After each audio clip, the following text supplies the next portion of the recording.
ఎప్పుడైనా తర్వాత ఏమండి ఈ ఏడు చేపలు చూస్తుంటే మీకు ఏమన్నా కథ గుర్తొస్తుందా?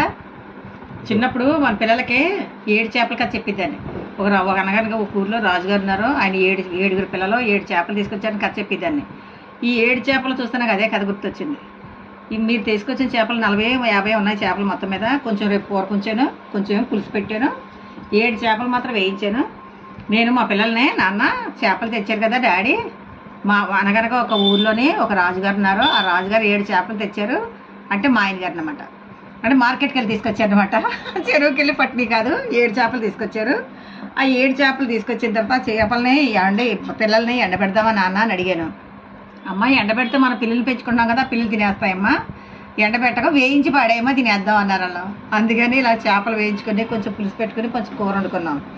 ఈ 7 చేపలు ఎండబెట్టకుండా ఆ స్టోరీలా కాకుండా మేము వెరైటీగా చేయాలని ఈ 7